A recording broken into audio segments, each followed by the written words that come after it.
listening to the Massage Therapist Development Initiative. I'm Jamie Johnston. And I am Eric Purvis. This is a podcast by massage therapists for massage therapists. Our objective is to simplify how to be a more evidence-informed practitioner. Let's dig into this episode.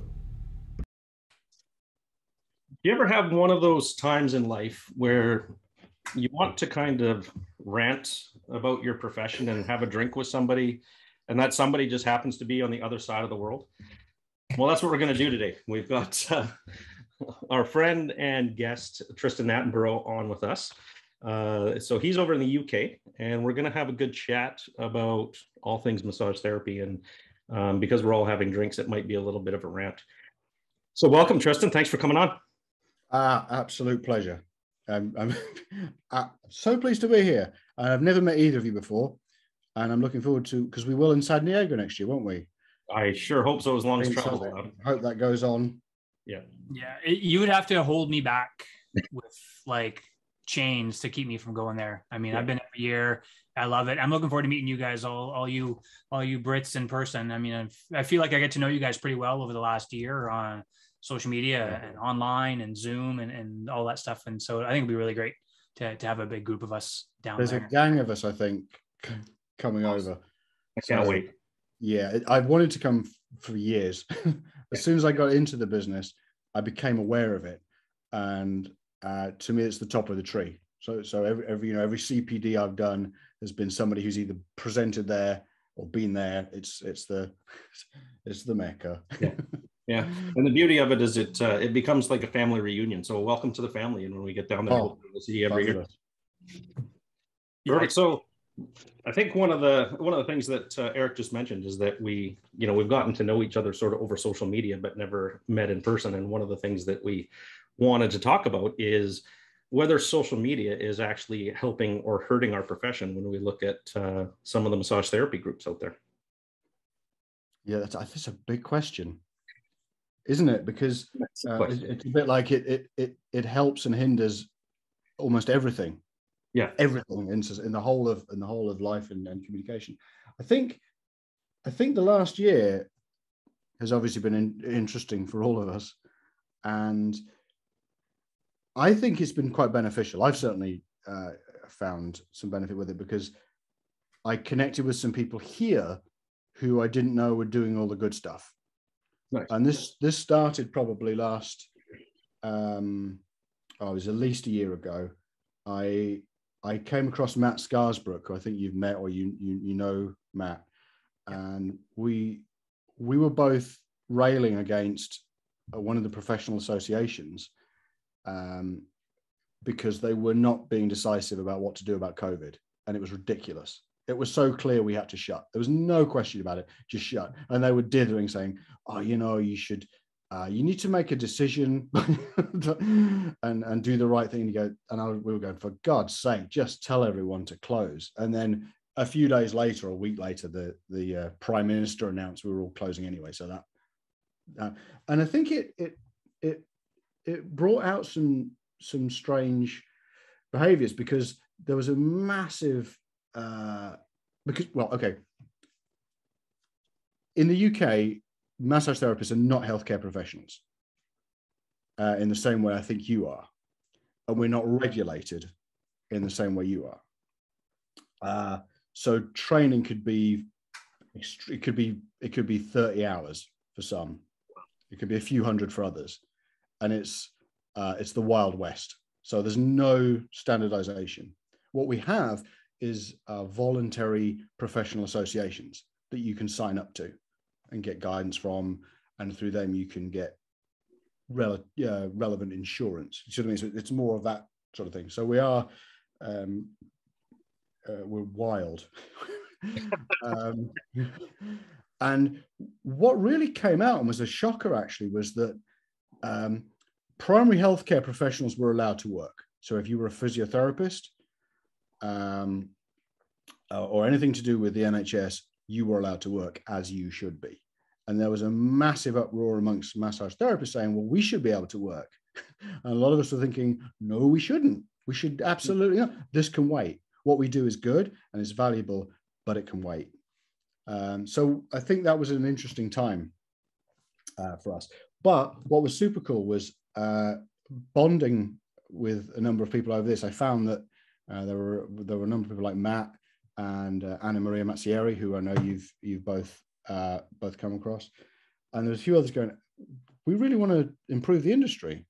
We could be doing a lot better. We should maybe think about how we educate ourselves and one another. So to that end, social media has been good because we can meet each other. Yeah. And I hadn't met these people, so I'm happy about that.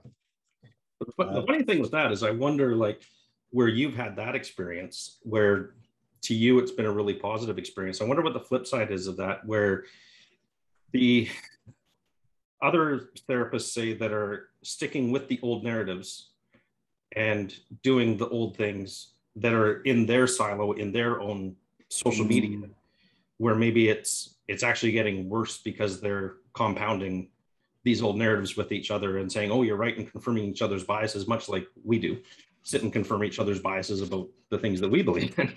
That's what this podcast is all about. Yeah, but I think I get the feeling that our numbers are a lot smaller than the numbers on the flip side. Yeah, in fact, I'm reminded of something that Derek Griffin, the physiotherapist in Ireland, who puts out fantastic material. He said something like, in our echo chambers, we can really get the impression that things have really progressed. He said, but make no mistake about it, most physios are telling people to sit up straight. And that's a grounding thing to hear. We have got a long way to go. And yes, you're right. So I suppose there are good groups, aren't there? And there are gigantic groups that are not progressing at all.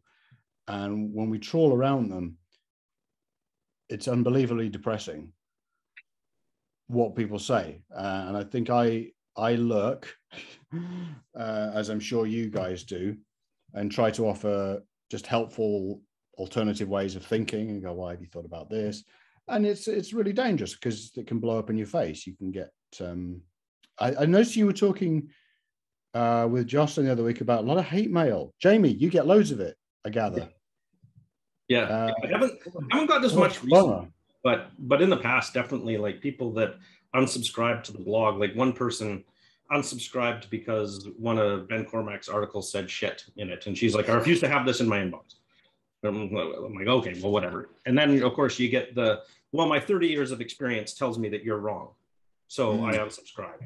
And then the one that I read out in the podcast, that was from the same person that was just like, just scathingly, like, you are a terrible person and how dare you. And like, the funny part with that is, like, in some private Facebook messages, the same person had sent me messages and saying, how dare you ever question anything that John Barnes ever said, because he is a leader in our profession, and blah, blah, blah. And I'm just like, you're trying to reason, but the reasoning's not getting through because those biases or those walls are up for that person, because they're, in my opinion, they're engaged in more of a belief system than an actual, evidence-based practice.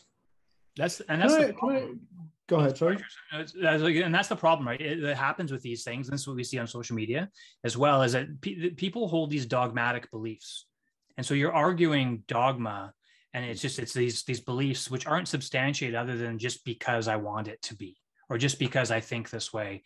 And speaking of hate mail, I mean, the hate mail I've received, I've received emails and Facebook messages, and I've had people complain to the association and stuff before because they just didn't like I didn't do anything negative to them, but they just felt that I can only share my experience, but I know there's others, Jamie and Jocelyn and other people that have been trying to push that science narrative, and probably Bodhi and other people out here that have been involved in this stuff for a while. You have to get thick skin, because people will lash out and they will try to throw you under the bus. They will try and do what they can because they feel that you are threatening to the profession, that what you're doing is a disservice. We've worked so long. This is one of the things I received from somebody a few months ago.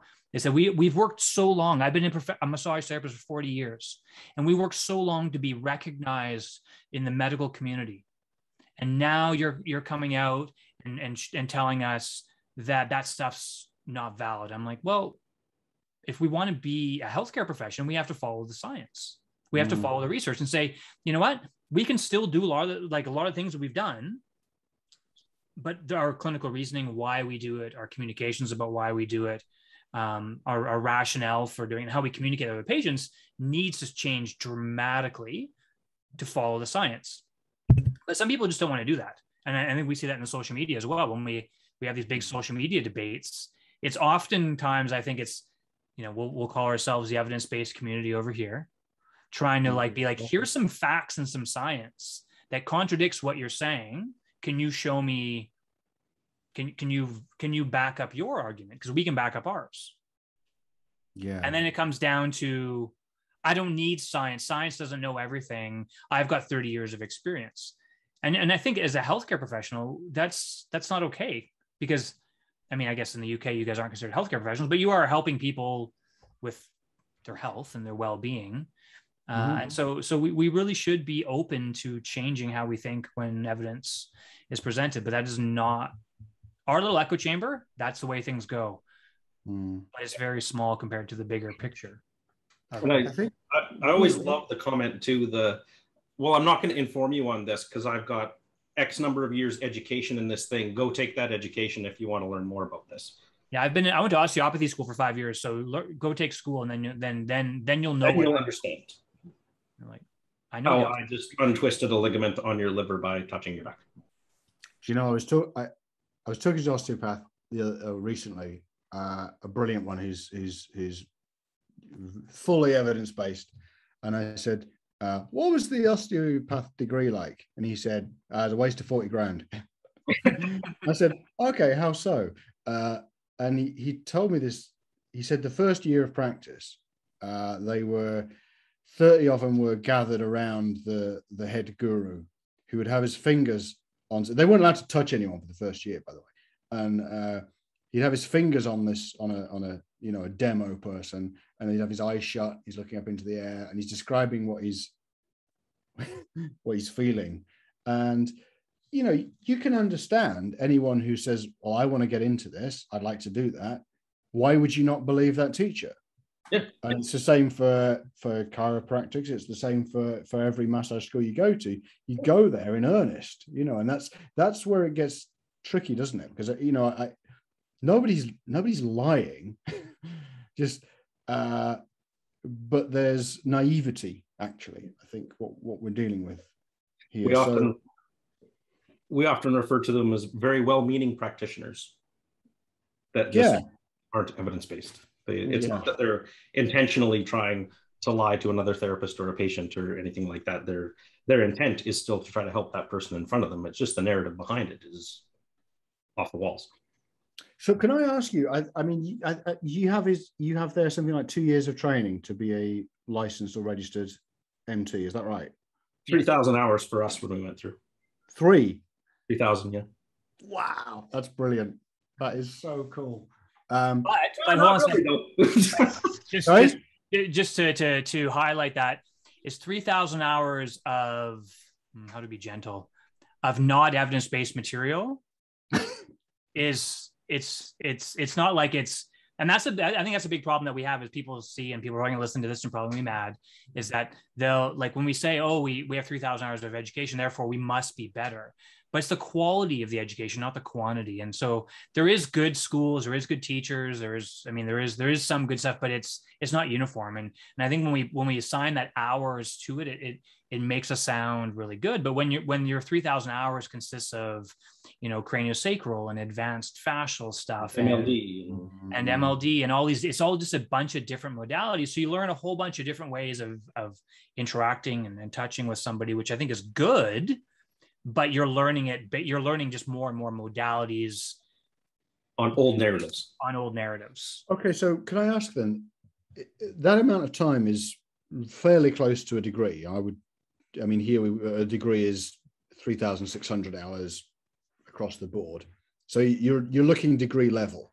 in terms of hours, even if they're not the best hours.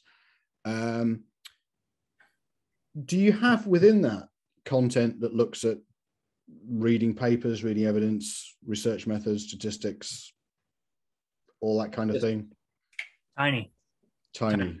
We had to put a case presentation together that was based on research that we had found. And I mean, I didn't score well on my case presentation because it was based on jaundice lower crossed syndrome. It's just that I didn't back it up with really good research, but it was still based on something that isn't a thing. It's based on something that isn't a thing. It was a lot of that. There is a mandatory like kind of research literacy course, I believe, if I remember correctly. But it was basically, this is how you read it. This is how you look at a research paper. There's an abstract, there's an introduction, there's methods, there's results, there's conclusion, and it was, but there was no way of there's no critical analysis of it. There was no discussion of biological plausibility. There was no way of really looking to see, like, do the methods support what they're trying to measure? Do these results support what they're like? Does the conclusion support the results? Like, there was none of that stuff. It was just kind of, here's a very brief overview. And in the last 15, 16 years of practice, and meeting new students, I could guarantee that I haven't met a single one that has come out with a real good understanding of research and how it's applicable to practice, because the course is just not that well done. See, I think I think we have a very different set of problems here, because I mean, probably the higher end of qualifications, which is the one I did, would be the level 5, and people really bang on about it being the business, but you can't get away from the fact that it's 12 weekends. Okay, it's not that amazing. We're in, I don't know, I think it's around 500-ish or something hours when you include all the bits and bobs that go with it. That is not, and there's no entry requirements for that. If you're 18, you can get on that. If you got a pulse, you can get it. Yeah, and the pass rates are phenomenally high. And in actual fact, they are part of the advertising, because of course all the schools that do it are businesses. Now, are they also saying when you graduate, you can make this much money? Do you know what? That doesn't really happen. Or I don't, that's not something I've seen. I've heard of it elsewhere. But yeah, it's not quite that bad. And again, I think it is just, it's iterations of naivety. So somebody goes and learns it and they go, oh, this is brilliant. And I had a good career out of it. I'll learn to teach it. And then they teach it. And then they go, oh, this is brilliant. And you just get iterations of, teachers and students teaching students. And it doesn't grow because it can't expand outside of this sort of narrow set of ideas. And I think I was probably a less usual student when I sort of rocked up to it. I think, am I right, Eric, saying you did a psychology degree first? Or did I make that up? Yeah, that's right. I did a psychology degree in the late 90s. Yeah. Same. I also did a psychology degree in the late 90s. Yeah. And I was a late developer, and I really nailed that. And then about 10 years later, around the late 2000s, I had a crack at a PhD in cognitive psychology. And for a lot of reasons, I bailed because PhDs are just a horrific ordeal. And I was not, anyway, didn't finish it. But I was reasonably grounded in understanding research. And I used to teach to undergraduates research methods, statistics, biological psychology, and cognitive psychology. And if you want a list of the subjects that psychology undergrads don't want to learn, it's exactly those. So it wasn't the stuff anyone wanted to hear about. But so when in 2014, I had a complete flip and then decided to do a course that was called at the time Sports and Remedial Massage Therapy. I really went with it. Thought, well, they know what you're talking about. I'll just roll with it. And I just quite early on, I thought, the confidence with which so many assertions were made really bothered me. It was very definitive. It was, oh, when we do this, and because of this, and we do this. And there was one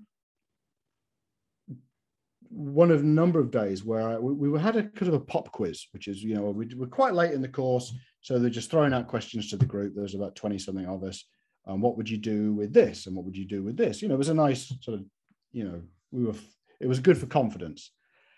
But when I listened to it, everything had the same answer.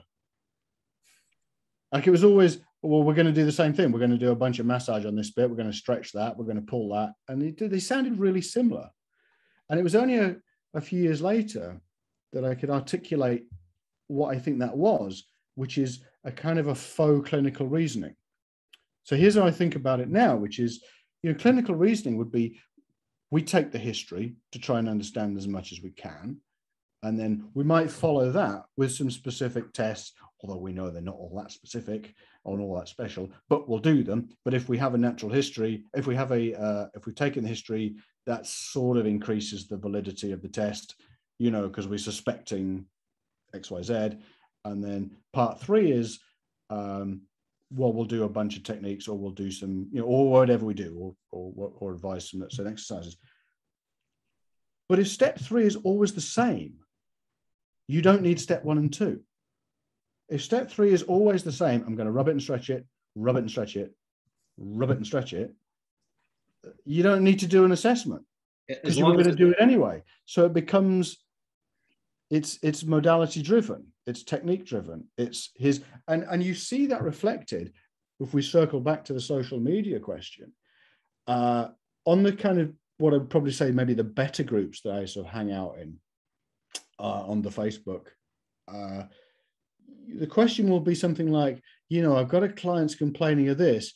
What should I do, this MET or this soft tissue release? And then everyone wades in going, oh, you need to do that. And you go, you're starting with this, you're starting with the technique. Yeah. You start with the history. You start with the questions. So it becomes that, when all you have is a hammer, you see a nail. Everything looks like a nail. And it's very hard to intervene because you think, oh God, how there's so much to explain in a comment. I don't even see an inroad here. It's really, so it's difficult. It's difficult. And how do you look at it as patient-centered care if all you're ever worried about is what modality that you're doing? So you're doing something to someone every single time, rather than having a conversation with them and finding out what's important to them and finding out all those other things that influence treatment.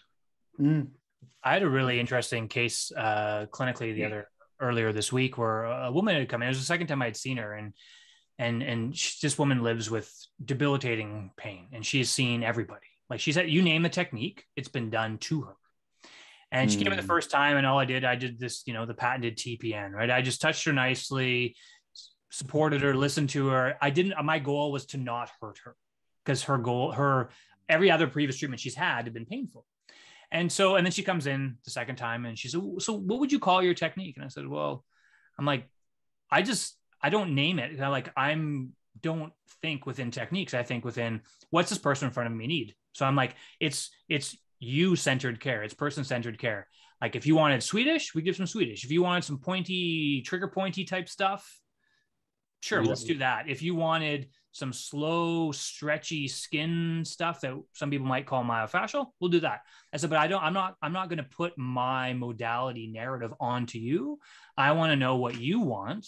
And then I'm going to try to find a way to interact or communicate with you in a way that makes you feel better. And it was so funny because this doesn't happen very often, but she was like, no one has ever talked to me like that, or no one's ever said that to me before. She's like, people just come in and they just tell me what they're going to do to me. And if it doesn't work, then it's my fault. And then I'm gone.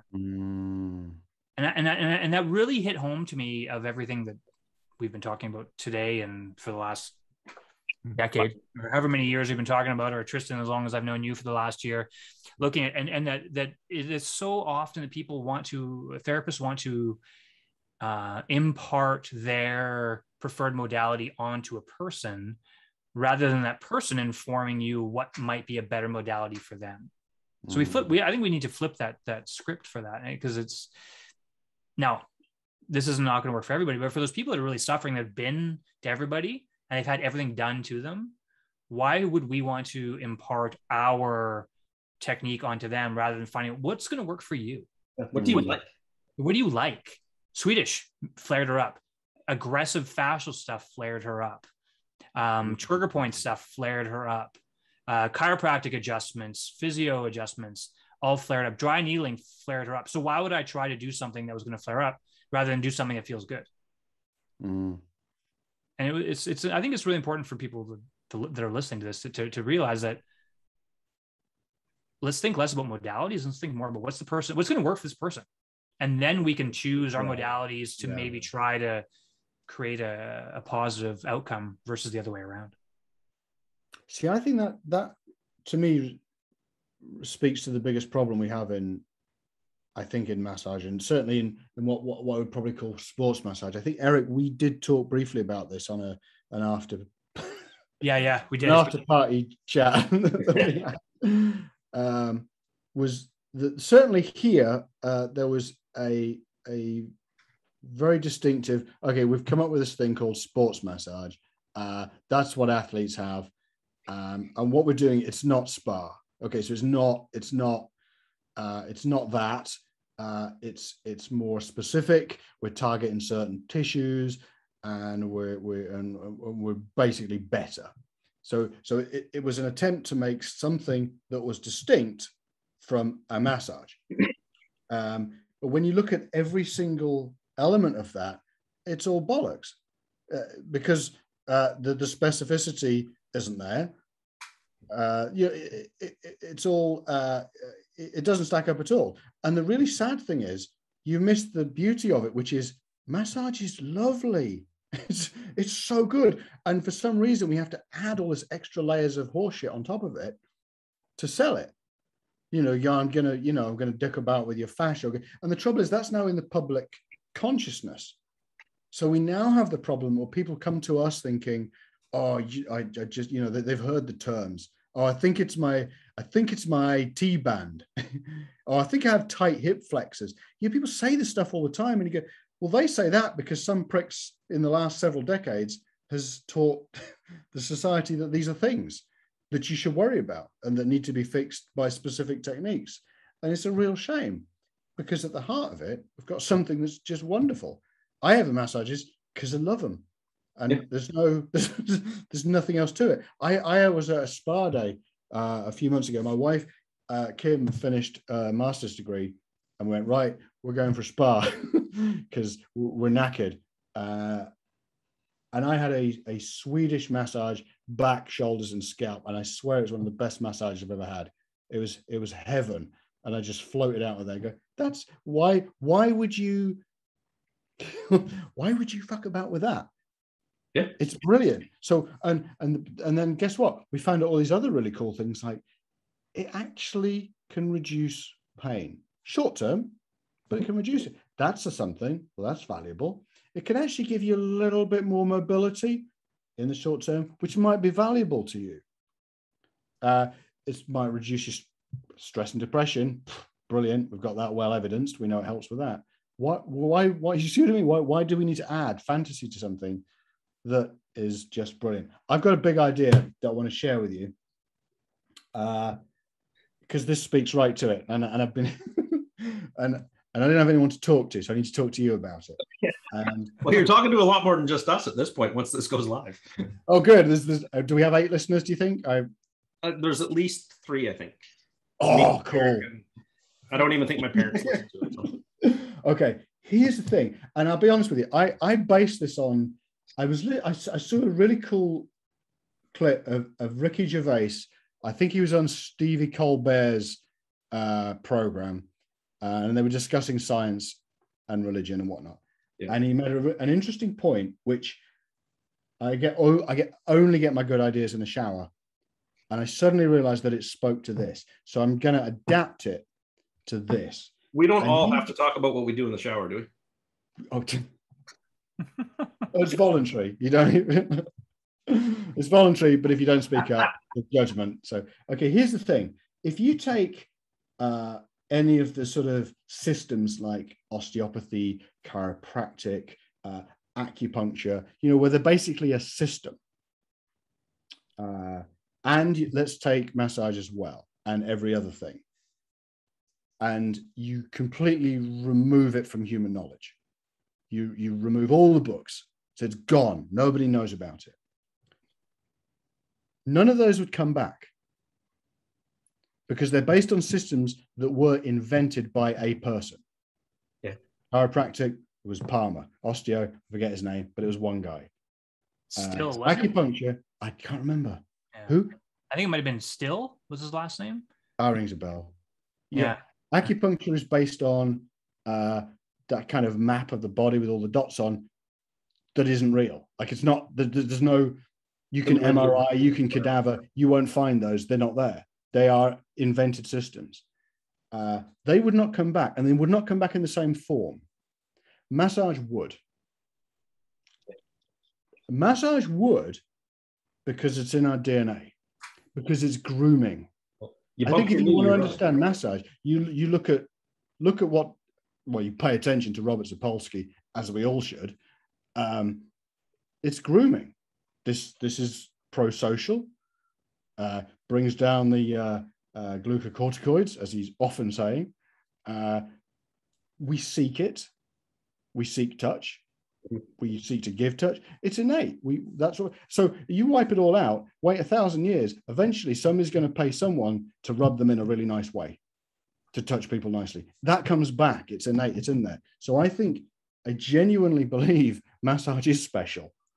Having gone around the mill going, why on earth are we doing this for? But actually, it's right there. How does that sit?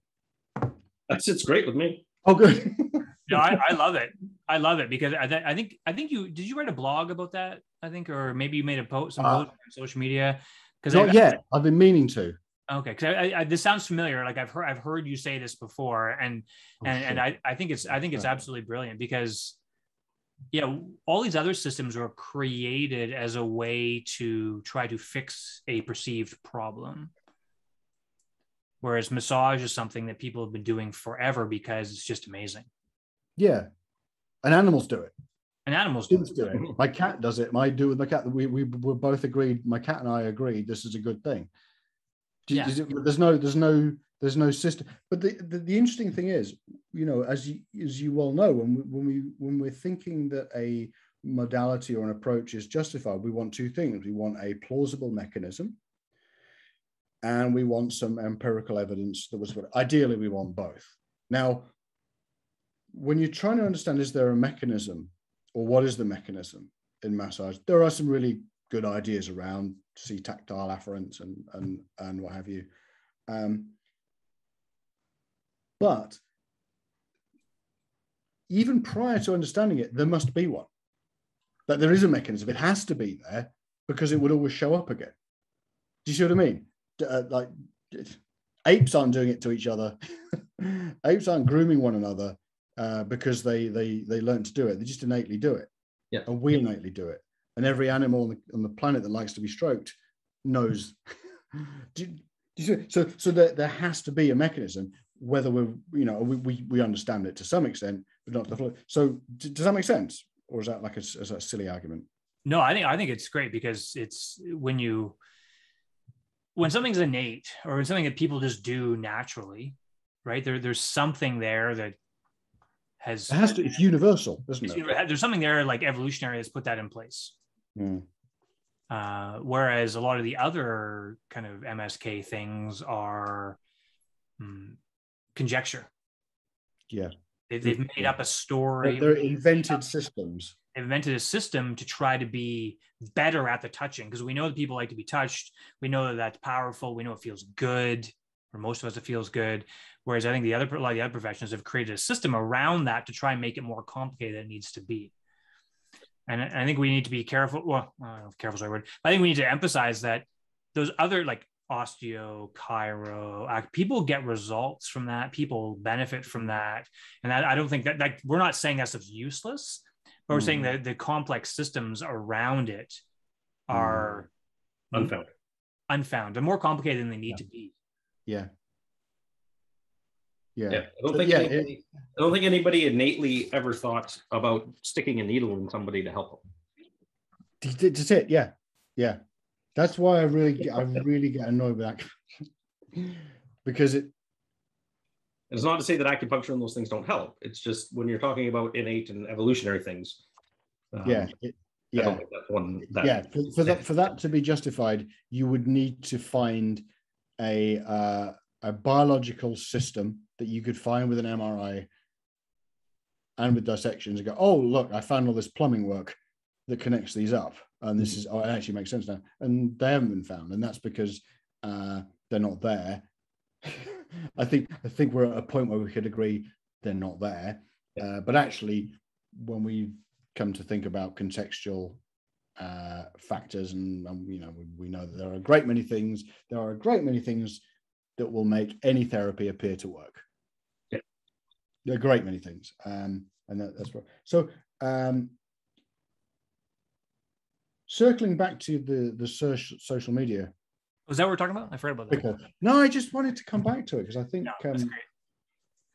There's something I'm curious about with social media, and I think it's probably one of those things that we don't see, is we're all involved in some certain Facebook groups and whatever like that sometimes we get called out in them. But I'm wondering how many of those other groups that are silos that we don't see are also saying, these guys are idiots, look what they're saying. Because we're not confirming their bias, we're challenging the bias. They're going, don't listen to these guys because they're idiots because of this. So I don't know if there's any way for us to prove it, but I'm just curious how much of that's going on that we're not seeing. Yeah.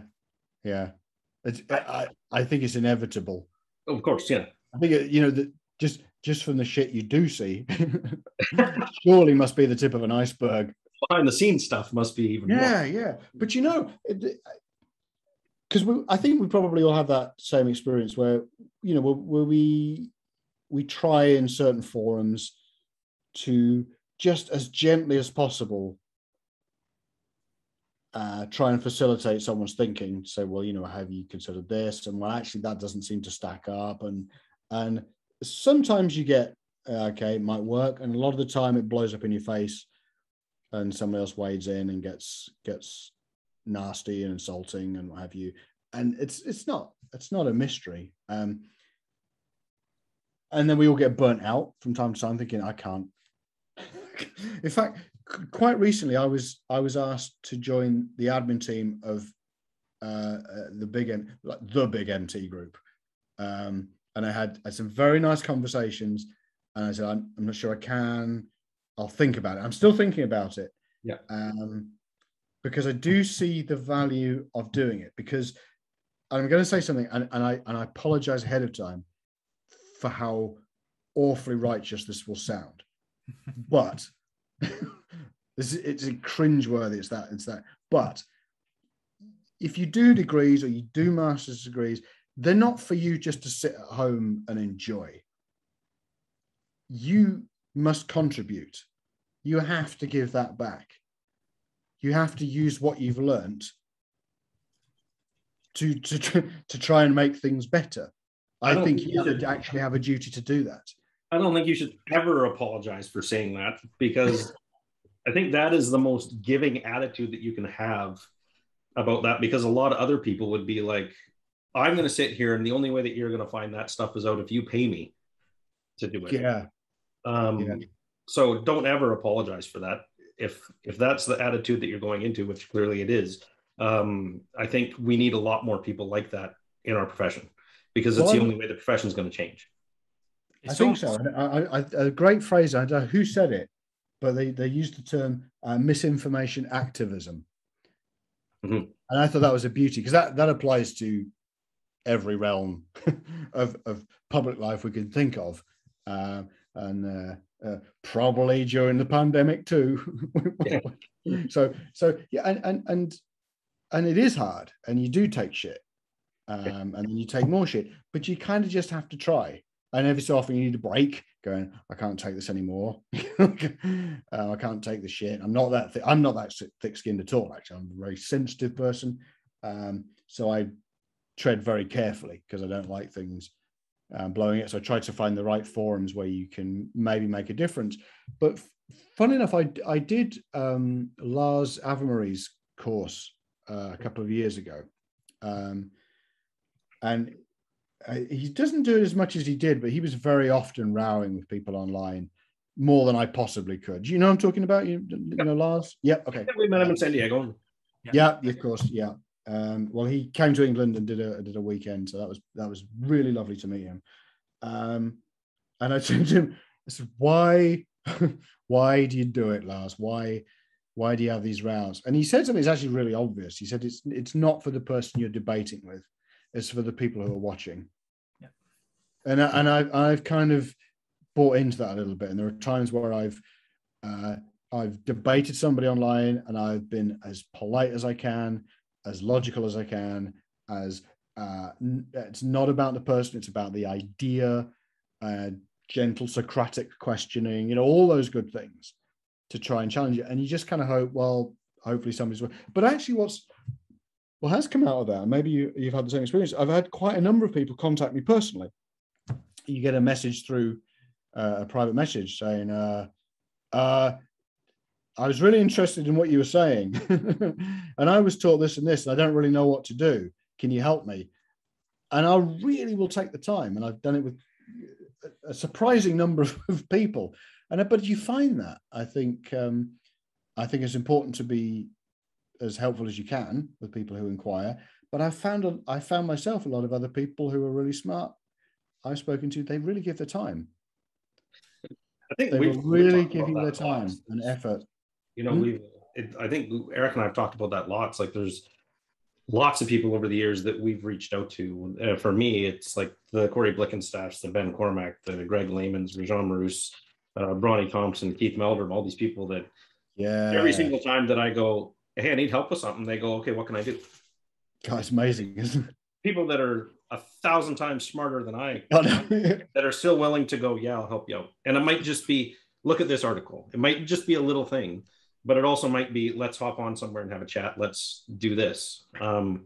So, you try to learn from their example and pay it forward when other people reach out to you. Yeah. I think the paying it forward is really important. And I like what you said there, Tristen, about, if you've gone and done the graduate studies or you have more education than say, you pursued something for yourself, I think you do have a duty to give that back, to pay that forward to the profession. And when I went and did my graduate studies a few years ago, that was my whole goal, was like, maybe people will listen to me if I've got some more initials behind my name, or maybe because I've done research, or because I have spent, 3 years studying this stuff, maybe people will finally listen rather than I'm like, just like everybody else. And that was my whole goal for doing it, was because I felt there's a big problem in the profession, and, my interest is pain and chronic pain. And that people didn't really understand it, and we still don't really understand it, but we hopefully understand a little bit better than we did a decade ago. But the whole, and I see that often, in that most people I know that have graduate, whether it's PhD or master's degrees, that are also massage therapists, there's not very many of them. Most of them are not involved online or in teaching. Like, they're involved in other things. They're not doing what we are doing, which is in the trenches every day, teaching courses, engaging with people online, trying to further this narrative forward. And that's something that I actually started writing a blog about it, but I never finished it. But you've inspired me. You've inspired me to finish it, which was basically just like, educated RMTs, you speak up, stand up. Like, don't just sit back and just think everything's okay. Because we know, the three of us know, and hopefully people listening know, that, things need to change if we want to be valid as a profession, if we want to still be respected within the MSK community. I think we really need to move away from these unsupported, outdated ideas and narratives, and more towards, like, what's the science saying? And let's embrace what massage is awesome at.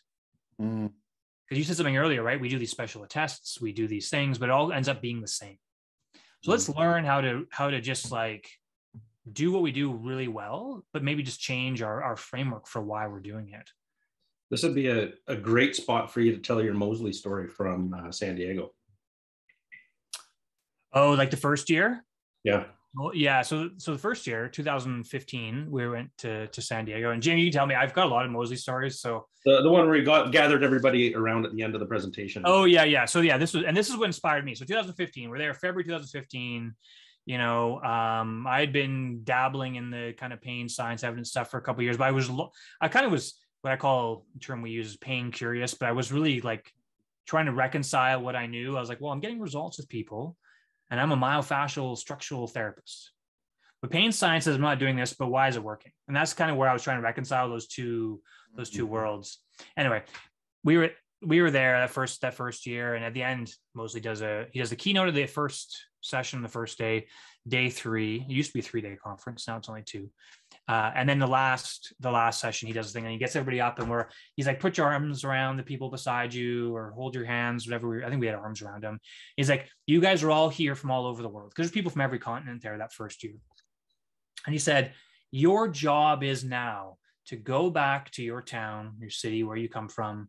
And it's now to spread the word. It's now to talk to your friends, your colleagues, your family, your coworkers. Talk to them about what you learned here and spread this message, because we need to a widespread, worldwide community effort to get this information into your various professions, into your communities, into your friends, so that way we can really start to have a positive impact on how people that are suffering with chronic pain are treated, because the standard way things are, the status quo is not okay. He said it way more eloquently than that, and he probably said it in less words, but that was the idea. With a way sexier accent. Yeah, he's like, basically said, go home, tell your friends what you've learned here, and keep learning and spread this information. And you know what? I got home 2 days later. I was working on an application for graduate school, and I put my application where I was like, because I was like inspired to like, yes, you know what? Nobody else is going to do this, so I can't just sit back. So I need to be one of the people. And when I look at where we are in BC from 2015 to where we are now in 2021, 6 years, there's been a massive shift towards this evidence-based biopsychosocial pain science understanding. It's still a long ways to go, but I know when Jamie and I first connected, which was probably around 2014, 2015, I think so. There was a big negative connotation with the pain scientists or the biopsychosocialists, or there was because they were seen as this righteous group that was challenging everything, and nobody wanted to hear that message. But over time, there's been a slow increasing uptake, and now we see, every year, like the courses and the podcast and the things that we're doing, people are there's more and more people starting to be aware of this information. It's not as shocking now as it was then.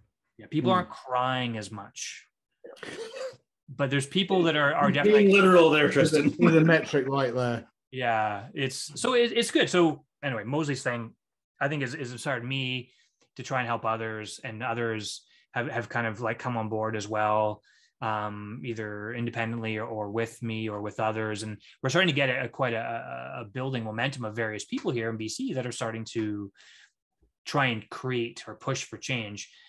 The problem is, though, is like we said, going back to the social media thing, is we are in our own echo chamber. So I think when we all talk to each other, we all think that everything is good. But to those people outside of us, they think we're crazy. But the thing is, they could be doing the exact same thing with their story to a larger group, for all we know. Yeah. So it's really hard to tell the direction that it's going. We just know that within our echo chamber, it's getting better and it's going one direction. But curiously, I think it was probably 2 years ago. Lorimer Mosley was in London, and I went to that 2-dayer. It was brilliant, as you can imagine. I mean, a gifted teacher. And it turns out, actually, at that point, I think when I've been talking to Matt Scarsbrook, we reckon he might have been on the table over from us, him and Anna Maria Mazzieri. And we're all now friends, but we hadn't met at that point. So we actually still haven't met. With their friends I've not met yet. but I was there with a friend of mine who's a chiropractor, who I have a lot of respect for. And he's over in Wales, so he had to take a long trip across the country to me, and then we drove down to London together. So it was a long weekend, but it was a longer one for him. And he is somebody I really respect, because he said back in the day, I think he qualified maybe 15 years ago. He used to make a lot of money doing it. At one point he had 2 treatment rooms, so that the patient could go into one, they're getting ready while he's doing the other one, and then he just flip between them, go in. And he reckoned, I think he said the busiest week he ever had was something like 120 clients in a week. Wow. So this is a lot of money. Now, the reason I really think the world of this guy, Heth, he jacked that all in. He still practices, but in fact, I met him originally on Peter O'Sullivan's 3-day course, which amazingly, Peter O'Sullivan doesn't do a 3-day course, except for this one that he does in England every year or two, because there's a physio there who's convinced him, I think, every year to come over. And it's so good, I've done it twice. So he does cognitive functional therapy, which I have to say has had the biggest single impact on what I think I'm doing than anything else. I mean, I think his stuff is absolutely out of this world. But when Heth and I were leaving, because one thing he has to reconcile, as I do, is that when you take this path, it's a lot harder to function as a business, because you're not making all the same promises. You're not saying all the same crap, because you can't, because you know it's not true. So business becomes a little more challenging. And as we left, we were driving back, and he said, we were buzzing because it was brilliant and it was fascinating, it was interesting. But at the same time, he said it's kind of bittersweet, because, we go back and we're trying to sell something that I don't always know how to sell. And in fairness, I mean, I think one consistent mistake I've made is I've launched all of my money at ongoing training and not nearly enough on marketing. I am now currently trying to rectify that after 7 years, because I didn't balance that at all well. So anyway, but that's another story. But I thought he'd made a really interesting point, is that it is a more difficult path to go down. When we go, okay, we're going to try and align ourselves as best we can with the evidence. We're going to try and understand as best we can this tricky, complex thing we regard as the biopsychosocial framework. It's not an easy pitch. A much easier pitch is, we're going to alter your tissue and we're going to fix that. We're going to speed up recovery. We're going to do all these things that we know don't really do. That's a lot easier to sell. So this is a real challenge. So that's really interesting. I think that's a very nice experience you had, Eric, there when you talk about, and I think I didn't quite get that experience as we left. We're going, oh fuck, because I'm inspired by what Mosley said. It's brilliant, but when you get down in the trenches, this is a little bit difficult to sell, because I'm 4 miles that way from my house, there's a place where, well, it's gone quiet now, but they were knocking out level 3, which is, so that's, I'm not exaggerating, it's 40 hours of training. So you can do 40 hours of training, level 3 sports massage, and the hourly rate will be the same as my hourly rate. Interesting, because it might be a tougher sell, but it's a lot more rewarding having a much more ethical sell. Oh, totally. Yeah. Than that one. And that's the shit of it, though, because when you know. That's why it's such a bastard. Like, if you hadn't known, it would be a lot easier. Yeah. Well, it's the red pill or the blue pill, right? Do you want to? Yeah, take exactly that. But it's interesting, because we had a conversation recently about I think it was with Jocelyn, and there's a clinic in our town that is famous for very unethically treating people. And I think somebody had come in who said, yeah, that clinic told me that I should cash out my RRSPs so that I can pay for the treatment that they said I should take. And then this person was going to report them to the chiropractic college. So the more that the public gets educated, which is hopefully happening more, hopefully more and more of those unethical places are going to be pushed to the side so that more of us can have the experiences like Eric was just talking about when a patient comes in and you can help them. Because, and not that we want those patients to have to go through all the shit of dealing with those other clinics, but hopefully as they become more educated, this becomes more the norm instead of that other stuff. And the interesting thing that we always talk about is as long as you're preaching those outdated narratives and you're talking about those things, you're not actually getting patient consent. Because you're not doing that thing that you're saying you're doing. So the patient isn't actually consenting to what you're actually doing. So there's an ethical and probably a legal obligation almost. Just funny you say, I was just thinking this just this last week that, you know, I think one of a post I did a couple of 3 years ago that got an awful lot of traction was that,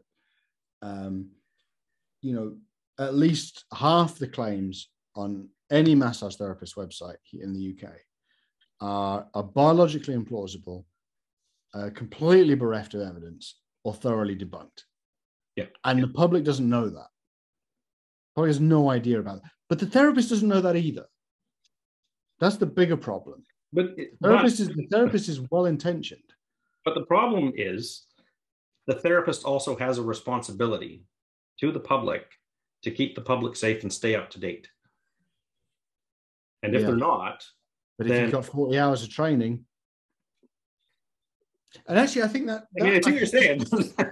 I think one of the real things that one of the things I really come up against, and this is probably where I get a bit arsey, is that like a level of training, it is what it is, and if you accept what it is and you roll with that, it's okay. The problem we have is that I would, this is my opinion, here is there is a tremendous arrogance and cockiness that goes along with it. It's always everyone completely. I mean, when I was training, it was very much. I would say you were probably pushed to think you were up there with a physiotherapist. With 40 hours of training. No. This is the 12 weekends. This is your 500 hours of training. That you are, you know, that we're doing stuff that the physios can't really do. You know, they knew what we did. You know. Because we're a bit cooler, you know. There was a definite arrogance there. Sports therapists, which I think there are degrees in it, and there are, I think, lesser qualifications as well, but still considerably more. That was completely, you know, poo-pooed. You know, this just, you know, and it's the instilling of, and I think there's a culture where this is just reinforced. And you know what? I mentioned it before we came on, and I wanted to, I didn't go looking for what's the shittiest thing I can find in an MT group. This just popped up 2 hours ago. It just popped up and there's someone here who's a therapist. He says, I'm really struggling to find somebody to help. This is a huge SOS call. I injured my shoulder. I've been rehabilitating it myself holistically as I can ever since. Blah, blah, blah. I've been to a physio, got some isometric stuff. I'm looking for someone who can help me primarily with massage, along with holistic healing, such as crystals, Reiki, cups, hot stones, acupuncture, all of the above. And I think to do it regularly is important. Now, you can't even begin to take this bloke on and go, first of all, none of that. None of that. And I was the only one who said, what was the diagnosis, by the way? What was the physiotherapist diagnosis? Because here's the problem. Straight away, somebody's waded in going, oh, here's two people who I highly recommend. I don't know if you've noticed, side point, recommendation seems to have had a massive inflation in the last few years. People don't just say, oh, I recommend that. It's always up against highly recommend.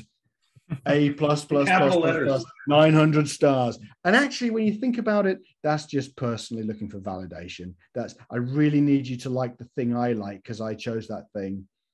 Please agree with me. But anyway, Like my so this woman's chimed in and said, you know, I recommended 2 practitioners and says, I quote, both of these practitioners have taken my 300-hour training and are highly skilled and qualified and will certainly be able to help you. Now that that is what we're dealing with. There's no humility. There's a massive absence of humility in the industry. Everyone is super confident that 300 hours equals highly trained, and it doesn't. That's a big problem there, right? Is because isn't it though? Because people think that I am the best, so therefore I am the one that is going to fix you. And then what happens when the person doesn't get better? Yeah. Now, the thing is, I left this one alone. Apart from I said what was the diagnosis of the physio because I was curious. But to me, they're so far gone. I don't think I can say anything that's going to make a dent. Or to anyone else who's taking part. I see another issue there is that the person who's saying these 2 people took my 300-hour course, that person who's saying that is trying to set themselves up as a guru to say that the only way you're any good is if you learned from me. So looking at me and Eric, we've taught a few hundred therapists through our courses. Oh, easily. So that would be like us saying, go see this person because they took our course. But yet, there's no guarantee. Hubris. There's no guarantee that what we taught them in the course, they're doing. Yeah. We have no idea if the person could have walked out of the course and went, yeah, that was great, but I'm going to go back to doing exactly what I was doing before. We have no way to confirm that. And it's also like fucking arrogant of us to go, well, because they took our course, they must be better than everybody else. Right. Yeah. So that person is actually trying to put themselves on a pedestal in addition to whoever took their course. But in actual fact, I think we have a kind of, if you do, let's say, the level 5, which I did, what's really difficult for therapists, I think, is that there is no clear pathway to develop. So you get the thing, and let's say you thought, okay, maybe you come off and going, okay, well, maybe this course didn't have all the answers. I want to learn some more stuff. You know, and you go to learn some more pathology, some more pain science and whatnot. There is no clear path. That's kind of it. You're on your own. Now, because of that vacuum, then that's when the predators kind of come in and sell shitty modalities. So a very typical conversation that, and I had 2 in a week a few weeks ago. I had the same bloody conversation twice. Where someone was going, I forget whether it's dry needling or acupuncture, doesn't really matter, does it? But they were saying, I was thinking of doing this, you know, an MT guy. Should anyone, is this a good thing to get into? And I thought, right, I kind of chimed in gently, said, well, you know, it's not really got a good evidence base, not really very plausible mechanism. You know, you could try these other things. And then 10 other people go, yeah, I do dry needling, really works for me. I get great results. And it's the same shit over and over again. And then after about 10 comments, they go, yeah, thanks everyone. That's brilliant. I'm going to sign up. And you go, what do you mean? They didn't make a dent. Yeah. It's deeply depressing. So it is completely modality driven. And you don't get the critical thinking and the questioning and the, you know. And I don't know what it's like in the UK, but here we're required to take a certain number of courses per year to get a certain number of credits. And you go and you look. How many hours? How much? Is it? 24, I believe, every 2 years. Every 2 years? Yeah. 12 hours a year. Yeah. Yeah, something like that. But the problem is you go to the regulatory body's website, and there's a list of courses that are approved, and like 1 out of 50 is actually an evidence-based course. Yeah, that's generous. No, nice. Okay, like you've got this list of courses, and then the other thing that happens is, and it's I'm not saying this is a diss to other therapists, but they look and go, well, what one's coming closest to my hometown? So that I don't got to travel 8 hours to go take a course. Oh, well, that one's coming to town, so I'll take that one. Okay. And would I be right in saying that the certificate is in actual fact a certificate of attendance? You could fall asleep to the whole thing. That's correct. Yeah. Yeah, this is an important point. There's no competencies. There's no competencies. Yeah. There's no assessment. Now, here I think there's a requirement I think generally across the PAs is something around 30 hours. But when you look down the list as what qualifies, it's reading a book, talking to a colleague, watching a video. I mean, seriously, I mean, it's the stuff that I don't even bother including.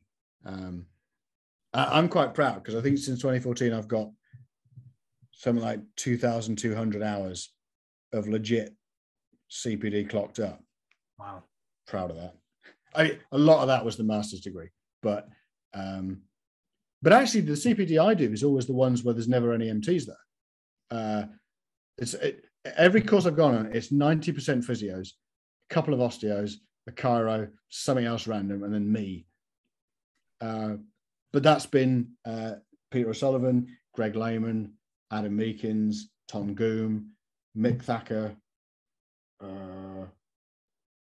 Mike Stewart. I mean, just the best people. They're just brilliant people. And I'm the only one there. So we're and it'd be nice if there was some more there. Well, you just wait for San Diego because there's a huge swell of massage therapists. That is really amazing to me. That is truly amazing. I'm really looking for because I've had some nice chats with Matt Scarsbrook about this, and we kind of look across the ocean and think you are way ahead of us. You have a much more thriving community of massage therapists who are interested and exploring evidence-based practice and pain science. I'd love to see the numbers on that because do you have any idea do you have any idea how many massage therapists are in the UK or in England or? I have no idea. I tell you what I do, and this does not count as research. Every time one pops up on my Facebook feed or one appears local or anything, I just flick through to their page and I look, and I always go to the same. I go straight through to the benefits of massage or something like that. Mm-hmm. You're straight home on that and go, oh, there it is. You're saying things that aren't true. Because I think if you look at like British Columbia, our province, there's something like 5,000 RMTs in British Columbia, and there's about 20 that go down to San Diego. Wow. 20 out of 5,000. Yeah. Them shit odds. Yeah, it's not good. There is a bunch of people though that do that are evidence based and very like part of this movement that do the live stream though. Yeah, they do watch it from home, San Diego. But yeah, there's I think last year or last time we were down there was maybe 27 RMTs there from Canada. A few were from Ontario, but I think like 24 of them or something were from BC. Yeah, like Rob Hotto and Marcy Nye and a couple others from Ontario were there. And some American massage therapists. Lisa McGillis, I think she's over in New Jersey. So a few from the US that are going to that as well. So if we look at the numbers though, so you look at how many RMTs or how many massage therapists are attending the San Diego Pain Summit every year. The San Diego Pain Summit, what's the max capacity? 150 people, maybe 120? It's not a big conference. It's small. Right. And so you're like, oh, look at all these people. But you start to, if you look at the bigger picture, like this is hardly anybody. These are our people, are part of our tribe. These are our people that are passionate about kind of moving the profession the same way we are. But if you go to the Fascial Research Congress, thousands of people there, and you have massage therapists from all over the world there, or you go to some orthopedic conference, right? Like a low back and shoulder conference or something, you're going to have thousands of people there that are maybe not as evidence-based. So, I mean, we like to think that, San Diego is by far the best, but it's such a small, it's such a minute snapshot of the profession because there's just not a lot. And that may also be why we like it so much, is because It's a smaller group of people and you're interacting with everybody while you're there. Yeah. You know everybody. We know everybody. We go in there. We're like, oh hey. Like it's like a high school reunion. It's so funny because every time we show up, we walk on the property and everybody's sitting outside. They turn around, they're like, the Canadians are here. That's right. You see, there's nothing like that here. There's nothing even remotely close to that. Well, that's there is. I went to these one of the professional associations annual conference about 5 years ago, and the keynote speaker was a biotensegrity guy, a professor actually, Sharkey, John Sharkey, I think, for an Irish guy, and everyone was completely. I mean, he did a great talk. It was a good talk, and what I remember listening to going like the biotensegrity was like interesting in and of itself. You know, it's a physics thing. It's cool. It's interesting. But then there was this gigantic leap, which just meant, so just keep doing what you're doing. And I was thinking, well, there was no, like, you're talking about a bunch of stuff about how, you know, maybe fascial layers may or may not work. And it was all really interesting, good physics stuff. But then there was just this token, oh, so keep what you're doing because the therapy works. I go, that's not even close. That's not how you justify a therapy. But everyone lapped it up. You know, when you're on your own going, yeah, nah, I don't think anyone wants to talk to me about this because I don't think this is worth anything. But I think in a way, to me, like the fascia and biointegrity is like it's the manual therapist's last stand. Yeah. You know, they tried everything and go, oh no, oh, it's this. This is what it is, before they'll just get into quantum next. Oh, quantum. You've just created a new modality, Tristen. QMT. QMT. You can make millions. Did you like? Now I see. Now I wrote a wee thing. I think you may have mentioned it before. ABT, which was so you came up with TPN, which I love. I came up with ABT, which is actual bullshit therapy. I love that. Because I remember sharing that post. Sorry? I remember sharing that post. You did. I was very chuffed that you did that. And that was because I still sort of think sometimes that the essence of it isn't quite grasped, because I think when we get caught up in discussions about modalities, it always ends up being, well, I get great results, or it does this, and maybe it's that non-specific effects. And so the whole point of actual bullshit therapy is a thought experiment to go, well, what if we make one up now using a lot of silly words that's absolutely, utterly bullshit, and we know it is because I made it up. And then we kind of track that evolution of how these things go, which is you go a few years down the line, no one's researched it, and then eventually a few people research and go, you know, yeah, it's just kind of, that's roughly the same as placebo, maybe a quarter of an inch more, nothing to get excited about, small effect sizes. And then there's the kind of combat, which is, well, we don't really think it's doing what we originally thought it did.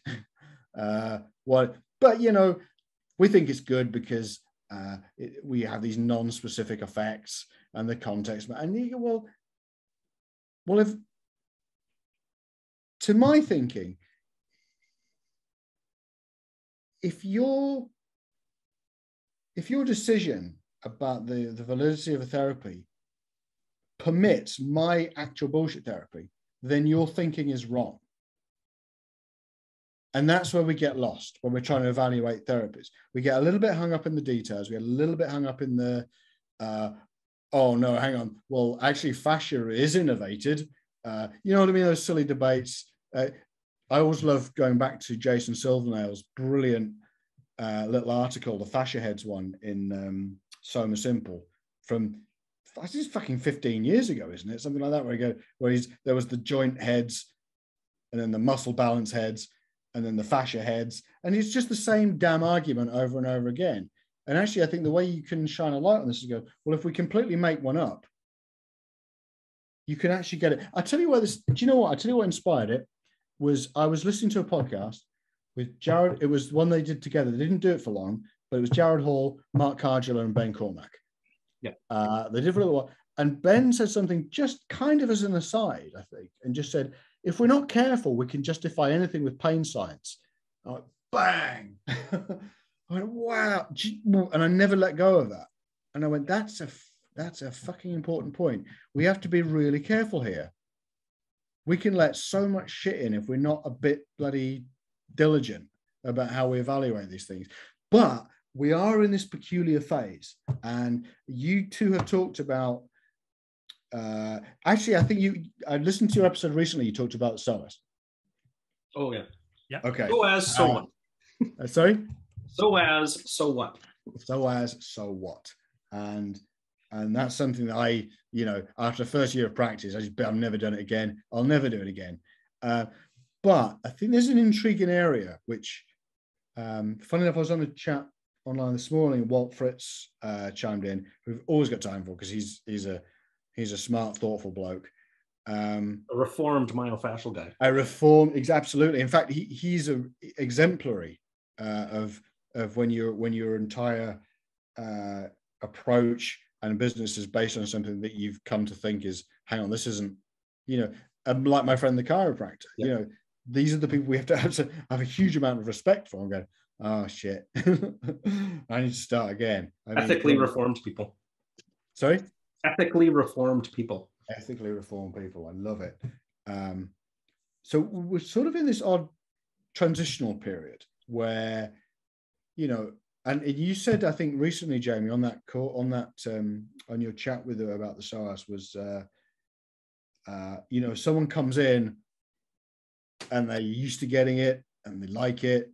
You're not going to dig deep because it's silly. Yeah. But there's a degree of giving them what they want, and I do kind of, I get that. I do. It's completely respectable, and I think that's something that okay. To me, one of the best people here we have is Anna Maria Mazzieri.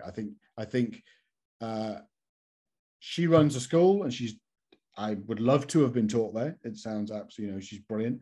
She's inclusive, progressive, and I think she's got a really pragmatic view, which is, well, if we just jump on ahead, we're going to lose everyone. Yeah. How do we usher the people who are our members of the association? How do we bring everyone along? We kind of got to do it a bit at a time. Is sort of how I perceive it. So she has my sword. I back her entirely. I think she's doing brilliant work. And we're in this interesting time where there are a number of modalities and therapist approaches which we go, well, this is sort of bullshit. But we're dealing with a clientele that has been bullshitted for decades who believe it's going to work. Yeah. And how do we convince them otherwise? Exactly. So the half step is, and I think at one point I was probably too purish to do this. The half step is, well, I'll change the narrative. Mm-hmm. I'm not going to lie to you, and I'm not going to perpetuate the idea you have. I'll try and bring you across, but give you a little of something of what you want. And again, we have to be careful with that because we don't just want to be whores, which they'll give everyone you want. That's not evidence-based practice either. That's, do you see what I mean? So, and I think that there are a number of ways of interpreting this ethically. And I think in amongst ourselves, we can do a range of things. So I think I bought your idea that you would do a SOAS release, not a real one, but I hear what you're saying. I don't, but I get what you do, and I totally respect it. And I think because we're all looking at the same dilemma and just trying to figure out what's the right thing to do here. Yeah. And we are going to have slightly different ideas about what they are, and they're all perfectly valid and perfectly, utterly respectable. Yeah. I took a long time to say that. I'm sorry. That's okay. We look at that, and I know exactly the story that you're talking about, because I have this one person who comes in who just loves getting a SOAS release. And every time that we do it, looks at me and goes, that felt so good. It feels so much better. It feels so good. And they just really enjoy it. Yeah. But I'm not going to sit there and tell the person that I'm digging deep and I'm hitting this and I'm, whatever. But if they come in and go, I really want you to do that because I really like it, who am I to tell them, no, I'm not going to do that? You enjoy it. Same, I was writing a blog post on IASTM this morning, and I have one specific person who loves when I get that big handlebar and dig into their shoulder. But I'm not going to give them the narrative that I'm bringing inflammation in to heal this area or all the old narratives that go with it. The person just really likes it when I use that on them. So I'm okay with doing something really like, well, you're on. It is tricky though, isn't it? I think it's about playing the long game, right? And then that's what I aim with you guys is if someone comes in and they want this thing, and I think to myself, that's complete bullshit. But if I don't give them that, if I don't meet them kind of partly where they're at, they're going to go they're going to go next door, or there's somebody else either in the clinic or somebody else in across town that's going to give them what they want. And then you're like, well, I've just pushed them out the door, and I could, like, this person come see me, I can treat them and help them with whatever's going on, maybe meet them halfway, then we can slowly bring them on board. And that's what I've found I've been able to do with my practice, is that people come in, you kind of give them a little bit, but you don't confirm or feed into what they're thinking, and you just plant these little seeds. And over the course of time, if they keep coming back, they start to have a different understanding or appreciation for what it is you're doing. Because if I just like, no, that's complete garbage. And I did that when I first got into this pain science stuff. I was like pain splaining at people. Nope, that's not what's happening. I'm going to tell you what's right. And you will listen. Eve is wrong. And we've probably all done that. And we've all done that. And you realize so bad. And you would lose patience because they would go see some other. You see it, don't you? You know the moment when they've gone. They're gone. They frown at you, they fold their arms, cross the leg, and you go, oh, fuck. I just lost him. I have very vivid imagery in my mind of every face. Yeah. And over time, you learn that what works and what doesn't work, and you like to think that it's a practice, right? You get better at it, and more often than not, now I don't say much. I just don't confirm, and then I'll ask them questions. And then kind of, go through that way rather than me just telling them. I just find out what they want to know. But this goes back to, I love what you said, and you briefly said this about Ben Cormack had said something about, we could use pain science to explain or to justify anything. And I think that's actually a really important thing to mention, is that because regardless of you name your modality, you name your profession, you name your intervention, we know that any outcomes that are experienced, we can explain that with science. Yeah. We can explain that with pain science. And that's really important for us to appreciate. Say, yes, we can justify everything with pain science, which doesn't mean it's right, but we can explain everything with that science. As far as that's how, maybe you guys have a different opinion, but that's how I'm not saying it's okay, but I'm saying that if someone has results from chiropractic, or someone had results from acupuncture, or someone had results from a Swedish or a trigger point massage or a sports massage, we can understand why there would have been an outcome based on how we understand the mechanisms and contextual stuff at play with the pain science stuff. Well, there are probably in an extension to the sort of actual bullshit therapy thinking is I often contemplate a therapy in terms of if based on what we know, would we invent it? Yeah. And I find that a quite helpful way to see. So while I see at the moment we're in an interim, I genuinely think this is an interim period where we have a lot of old narratives and there's an inertia or a lack of inertia in the professional community. And then there'll be another delay, hopefully, while public understanding gradually changes. And these things are slow. We sit in this odd interim. But I do believe that if there's a therapy that we think, in 50 years, do we want people doing this? If the answer is no, we need to start really bringing it down. So I think, in 50 years from now, no one should be doing a psoas release. I don't think we should be sticking needles in people. Do you know what I mean? These need to go. And I think I have to sort of have one eye on that kind of idealistic. We'll be long retired by then, but be long dead by then, I think. I had another thing I wanted to bring to the table. It's one of these ideas that I mull over in my world and don't really share with other humans. Well, you're sharing them with a bunch now. I'd like to share it with you because you guys are brilliant. Thank you for that. There's a No, it's a area of I'm interested in expert intuition, and that is an assumption, I think, amongst the kind of guru-led approaches and modalities, that we can just tell, that we can just judge. And there are a number of aspects that I found with the entire industry that, having a sort of background in cognitive psychology, when you come to it and you think, no, that doesn't really stack up. I'm not really comfortable with that. One thing that has really interested me is, I've heard of Daniel Kahneman. Eric, you must have heard of Daniel Kahneman. I've heard the name. Yep. Yeah. Okay. So basically, if you're looking at the whole of cognitive biases, a lot of those ideas come back to Daniel Kahneman.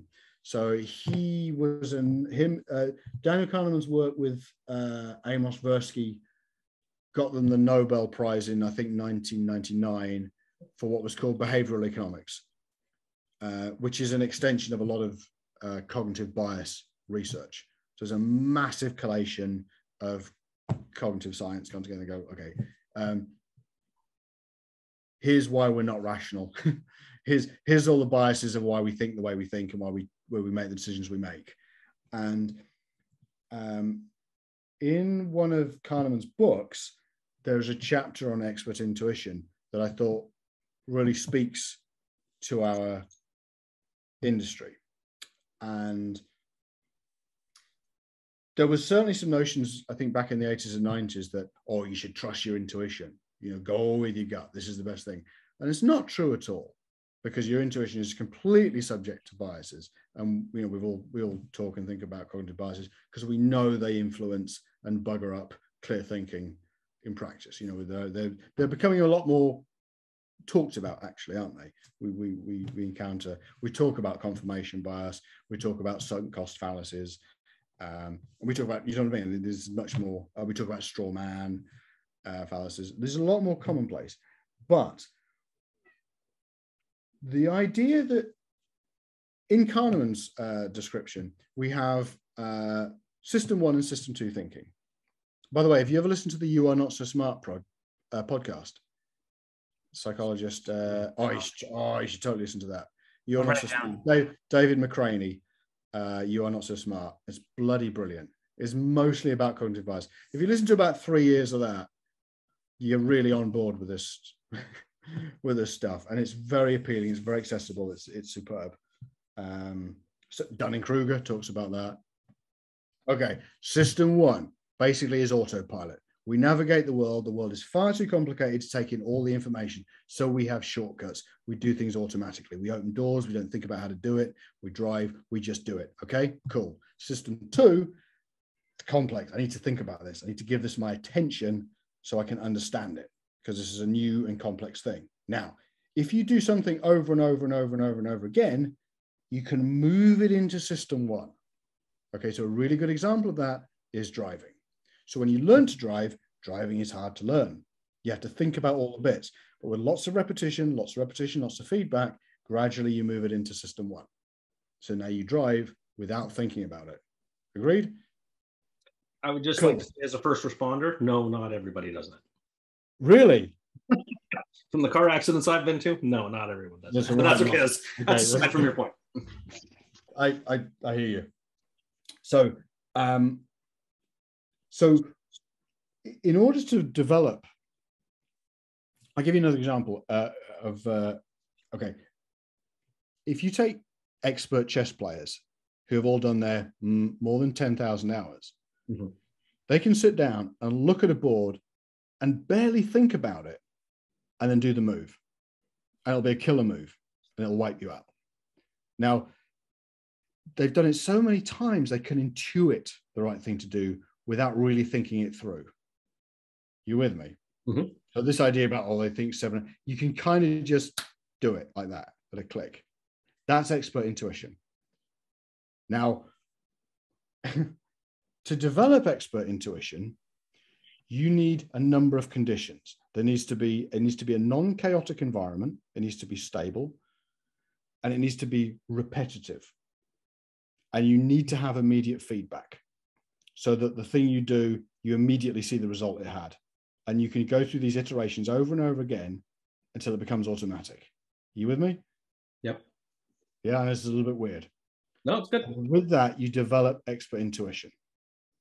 So driving is a good example of it. I'll give you an idea in a more of a medical setting.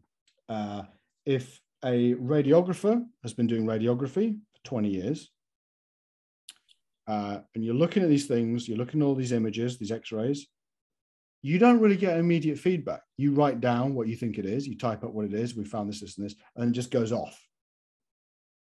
Back to the surgeon, back to the doctor, whatever. You don't really get that immediate feedback. So arguably, you don't develop that expert intuition. Are you with me? This is why AI will probably replace it. It will replace it because AI is way better at pattern recognition than we are. Okay. Whereas your anesthesiologist, if you're in the middle of surgery and your anesthesiologist goes, hang on, something's not right, you all stop. Yeah. Because it's a repetitive scenario. It's a fairly unchaotic scenario, and there's massive repetition with immediate feedback. But also with that, there's a whole bunch of calculations that go into place, like body weight, the size of the person, the amount of drug you're using. There's a bunch of math behind that. Oh, sure. Yeah. Yeah. The rules. Yeah. Exactly right. So you can learn the rules, you can keep going over and over again. And then when you've done it so many times, you actually develop an intuition. And in Kahneman's book, they talked about a really fascinating example. And Jamie, you're going to love this. It was about firefighters that seem to know when to run out of a building. This is so cool. I know. They just go, we have to get the fuck out now. Yeah. And they might not even cognitively know why. There's a feeling. Yep. And there was a great bit of research they did and looked at it, and they found out one of the things was they didn't really realize till they reflected on it was, oh, my feet were warm. They didn't, but at the time they didn't know that's what it was. It wasn't a conscious process. It was unconscious. It was intuitive. Do you see what I mean? Yeah. Okay. So you go, oh shit, the floor's hot. But you don't think about it. It's just something's wrong, get out. Yeah. You see what I mean? Now, I think one of the curiosities I think we have in our industry is that I think there was a very strong belief that we can intuit what's wrong with clients. We can intuit how to fix them. And I think by this kind of Kahneman way of understanding expert intuition, I think it's absolutely impossible because every client is absolutely, completely unique. You don't really know the outcome. You know what looked like the outcome when they're in front of you. Because quite honestly, we know we've had people go, yeah, that was great, and they never came back. We've all had that. We're not getting immediate feedback. I've had the other way too. So you can't develop that genuine intuition. So that kind of idea of expert intuition, I genuinely don't think we can develop in the industry, which is why we have to commit to a science-based approach, because that will pick up the consistent mistakes that we are bound and destined to make. I have a theory about this. Cool. Intuition that you speak of. And I don't know if I've told the story on the podcast before, but working with a 17-year-old athlete at a hockey camp, gets on the table, start working on them. And she looks at me and says, do I feel tight? And I said, how would I know? I've never treated you before. Classic. And looked at me and went, well, my other therapist always says that I feel tight. Yeah. And I looked at her and I went, well, do you feel tight? And she went, no. And I went, then you're probably not tight. I think that intuition is more, if I put my intuition onto this person, I'm going to feed them a narrative that makes them come back in again. Yeah. Because if I keep telling this person that they feel tight and I feel this over here and I feel this over here, so you need to come back next week so that we can work on what I feel over here and what I feel over here and what I feel over here. I think it goes back to that cognitive bias of the modality techniques that you've taken. is also telling you that that patient needs to rebook and needs to keep coming back in, and is feeding into your practice so that you make a living. Yeah, I think it's very compatible. Yeah, that's my theory application to that. But it's funny what you said about we've all had those ones where that treatment went great and then you never see the person come again. I've had it the other way where I was like, that person's never coming back in. Yeah, that's even weirder, isn't it? Yeah. No, you just got to drive home going, shit. Yeah, they book in again. Yeah. Okay. No, that's weird. I thought he hated me. Yeah, I've had that a bunch of times. I had that. That's beautiful because that's how wrong we are. Yeah. This is a great. I love this conversation, and I love what you said there, Jamie, because that's happened to me actually early in my practice. It happened to me way more, where I thought I did a good treatment and I thought I really connected with somebody, and they never came back. Yeah, and the people that I didn't connect with at all, and I thought I did a shite job with, were the ones that became like long lasting. Like I was their person. Every time there's something wrong, I was a person, and I never really understood. I'm like, but we did not get on, and those first couple of treatments were awful, I thought. Yeah. But for them, they loved it. So like, our judge, and this is great. I love what you said there, Tristen, because I think our judgment is so skewed, or our intuition is so skewed. It's horrific. And I don't know. It's unreliable. Unreliable, yeah. I think the more that we just take quiet moments it's a difficult one because you don't want to shatter your confidence. It's a difficult one to balance, but you do have to take, I think, time to go, okay. So, I mean, for example, the thing that makes my piss boil constantly is this phrase, I get great results. You don't know that. There are so many biases and problems that will lead you to think that. I get that.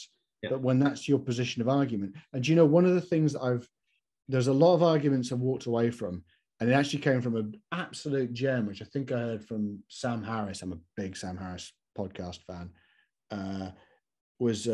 You cannot reason someone out of a position that they didn't reason themselves into.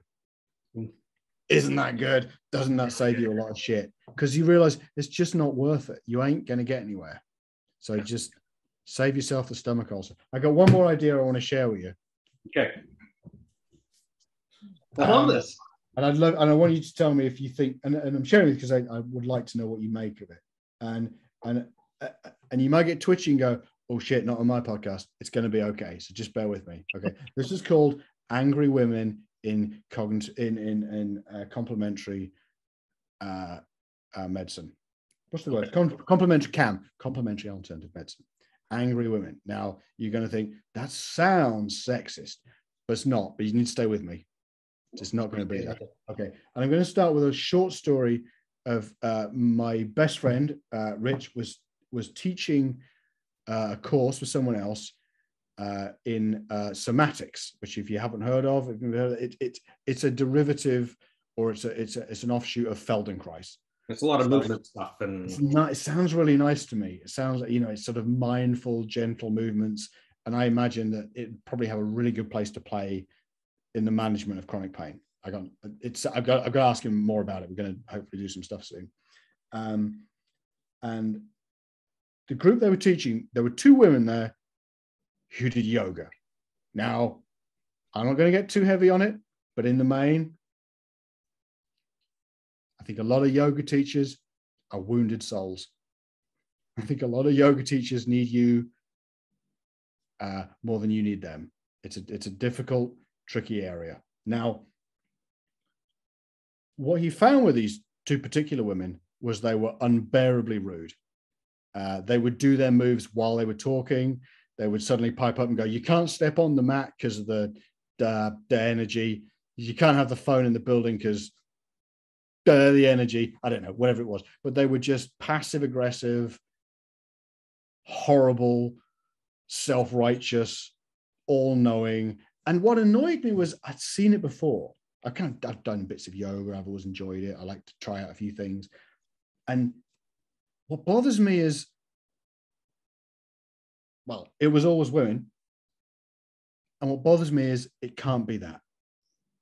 Because like on almost every measurable scale, I think women are better than men, just for a baseline there. Like generally speaking, like 99% of the time. just better people. Like if you to meet random, a woman is better than a man. Okay, so just but I thought, why do I keep seeing this? This is armchair psychology, so I'm not this can't be true. And then, do you know, I was listening to something else, and I think there was it was actually, you know, Z-Dog MD. It was his podcast, and there was a woman on there who does she's famous for doing the naturopath diaries, where she trained in naturopathy and then did a real degree and writes about, you know, why it's bollocks, but on all that. And they came to this really intriguing conclusion, which I think speaks to this precisely, which is, I don't think we can be in any doubt that women don't get the same deal as men when they encounter healthcare. Conditions are often trivialized. They are not taken as seriously. And conditions that are pertinent only to women are absolutely not being taken seriously enough. This is, I don't think we're in any disagreement about that. Yep. Gentlemen, agreed? Yep. Oh, yeah. I think this is something we've had a conversation about. I don't know if on the podcast, but we've had a conversation before. This is like ringing bells. I'm like, I think I've had this conversation before. And this happens in I don't know. It's like I'm assuming in the UK, most massage therapists are women. Oh yes, It's the same thing here. It's like 80%. But most of the people that teach courses are men. And so why is that? And we've had a conversation like this before, and think women should have more of a role because they're the ones that are in the they're the ones, there's more of them and higher percentage of the profession. Percentage. So why is it that anyway, so this is kind of, and that's a bit of a side conversation. That's brilliant. I like that. Okay. But it goes along with this line of thinking. When you get statistically just a higher number of women compared to men who are essentially failed by our healthcare, are way more likely to go and seek something else. Okay. And then of those, a certain number will find that they got better. Now, we know that there are numerous reasons why they may have improved. It may have just been the psychosocial factors of doing something more enjoyable, be it yoga, be it massage, be it whatever, be it Reiki. Doesn't matter what it is. We know there's a number of reasons, be it natural history, regression to the mean, all the good stuff. And then of those, a certain number will then go, I'm going to teach this now. I'm going to do this. And then you can kind of see how that plays out, that then will become a kind of an all-knowing, well, you know, doctors don't know anything. This is the thing that really works, and they got to sell it. And if you edge into questioning that, you may well be met with some hostility, but it's because they've had a bloody rough old ride. Yeah. And I think we do well to think about that. That's why I think there's an over-representation of women in alternative therapies. And in all honesty, it's precisely because the mainstream medical systems have failed them. You with me? I went out on a limb there. On the other side of that is, who better to help other women who have been marginalized in healthcare than women who have been marginalized in healthcare, because the three of us will never understand what that's like, because we haven't gone through it. Yeah. Nor can we sympathize with it or empathize with it because we don't deal with it. So really, in light of the conversation, we should be elevating more women to teach, so that they're teaching people how to empathize with women who are coming in for treatment. Yeah. This is something. Does it sit okay? I didn't want to be controversial at all. I know this is going to sound, if I get this wrong, it's going to sound awful. I think we can all agree that women are smarter and stronger than all of us.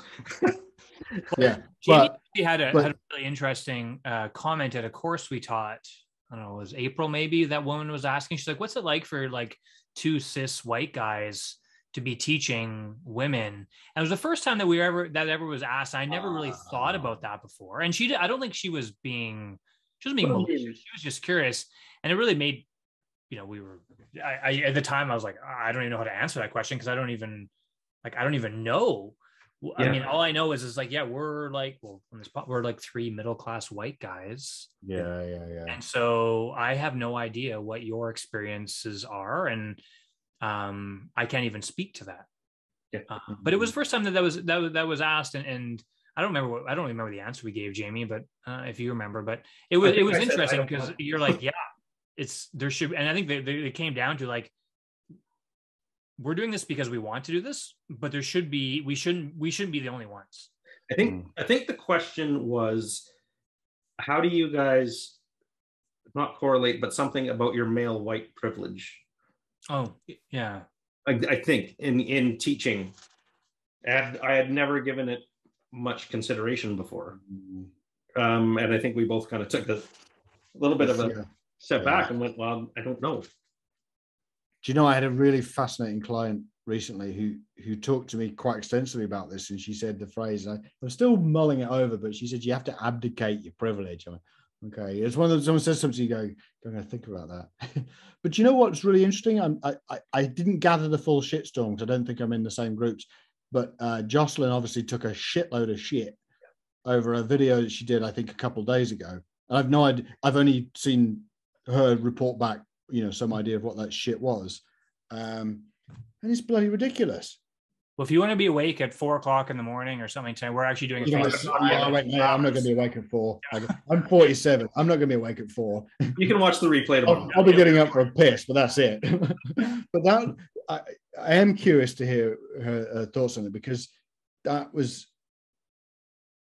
she just did what to me was just a beautiful video of just try this. Like, I have trouble with things. This seems to really help. I know what I'm talking about. Give it a try. It's just an offering. It was a beautiful offering for anyone. And it sounds like she just took a ton of shit. Funny thing about it. Which wouldn't have happened to a man.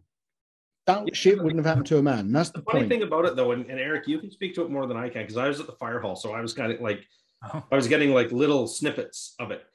But I think she was catching shit from women. That's it. Yeah. No, it was. She wasn't catching it from guys.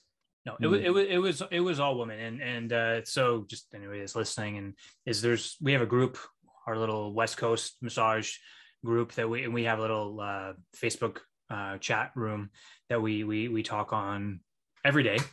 And when Jamie's working the fire hall, he gets off 24 hours later to 400 messages because I'm like, I can't keep up with this. Yeah, but that was the thing is she was reporting back in that group to what her experience was, and people were sexualizing her. They were saying she was inappropriate. She was told that she was ashamed. She was an embarrassment to the profession. And then those males of us who were trying to stand up for her being like, this is not okay. We then got attacked for being like, well, she's talking about women's issues. Why are men commenting? Yeah, you can't win.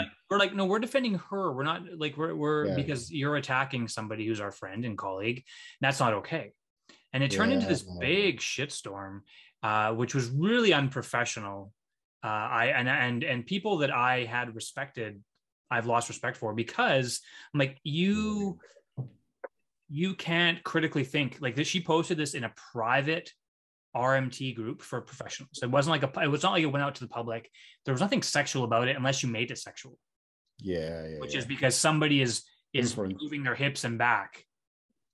But it was in a therapeutic context, right? So it's only weird if you make it weird. And anyway, it wasn't men. It was only women. And the men were standing up for her. But there was more positive than negative there. But the handful of people that were negative were women, and I don't know why. I just highlighted something that she's obviously now about to take on, and that sounds like it's all to the good, because she has a way about her that is helpful. She's a strong kid. She's a good person to have on the team, I think. Yeah, she's a strong kid, and I say kid because she's in her 20s and I'm in my mid. You know what's the only thing that really annoys me is when people talk to us and you go, fuck. Can you imagine if you were that smart when you were, what is she, 28? So full of shit. I think she's turned 29. Okay. Yeah. Fuck's sake. I had my shit together when I was 29. Yeah. Not even close. But she's been practicing. Like she went to massage school at 18. Yeah. Like out of high school. So She's been practicing for 8 or 9 years. Yeah. And we need more of her in our profession. So yeah, despite what people think, that strong personality, thick skin, somebody that's willing to challenge the status quo in a way that, some people don't like, but she's getting noticed. It's like how like Meekins or people like that, they really can be strong, and they may not be everybody's forte.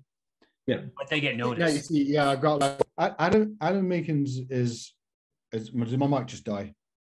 No, you're okay. Okay.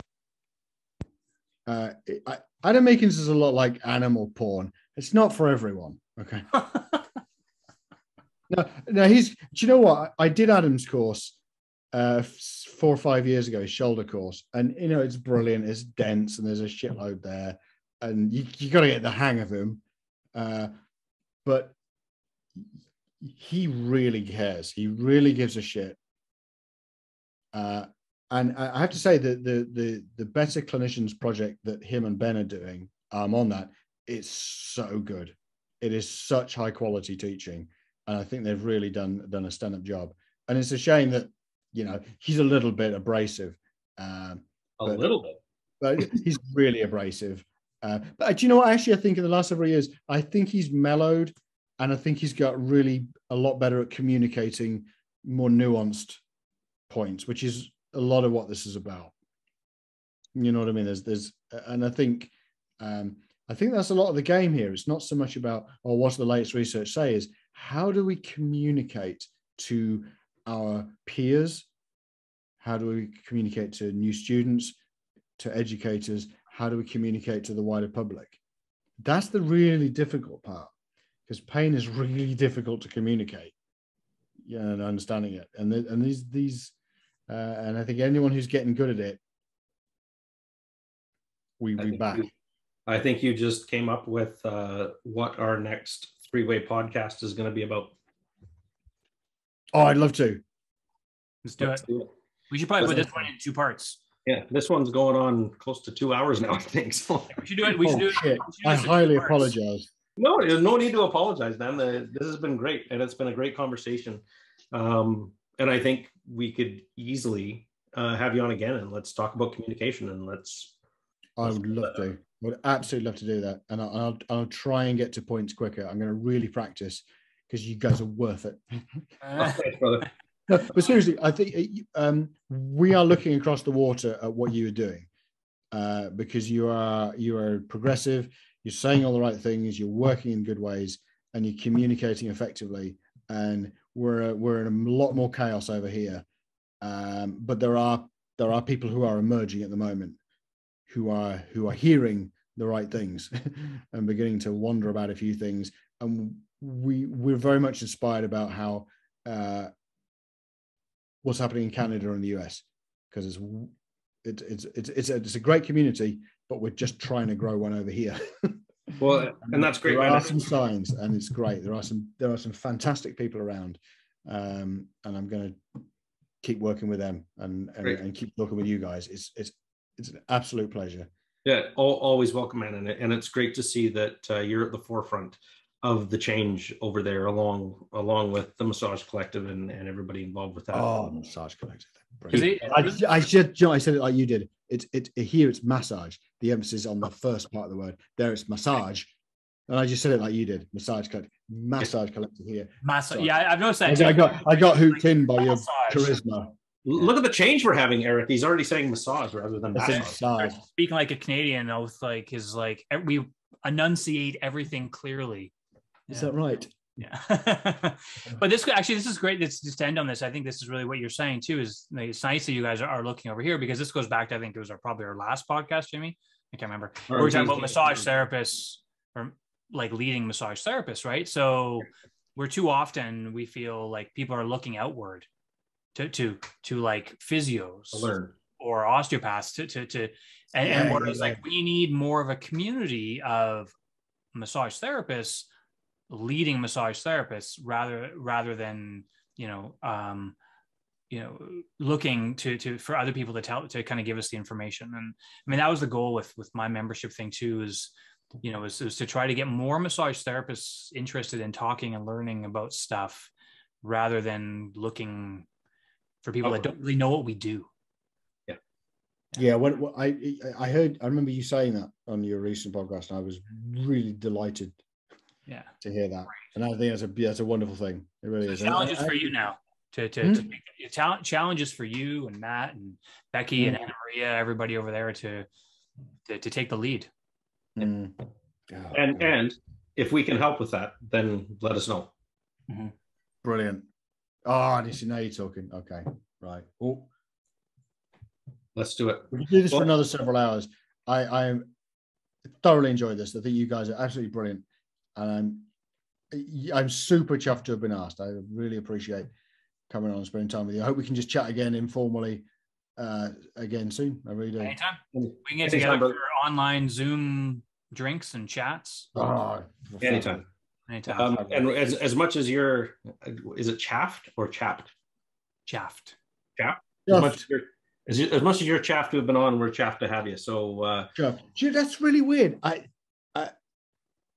had some messages with Paul Ingram last year, and I said chuffed, and he sort of laughed back and said that's actually really amusing to Canadian ears, I think.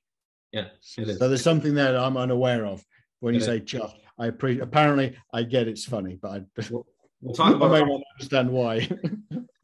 But we can't thank you enough for coming on, and you have an open invitation. If there's anything that you remember, like, hey, we should talk about this. And we'll hop on. My absolute pleasure. And we'll talk about it again. So I'll put some stuff together. Beautiful. So thanks everybody for listening, and we'll see you on the next episode. We hope you enjoyed this podcast. These kind of topics are what we are all about. If you'd like to learn more, go to our websites, themtdc.com or ericpurvis.com. If you know of any other therapists that could benefit from this, please tell them to subscribe.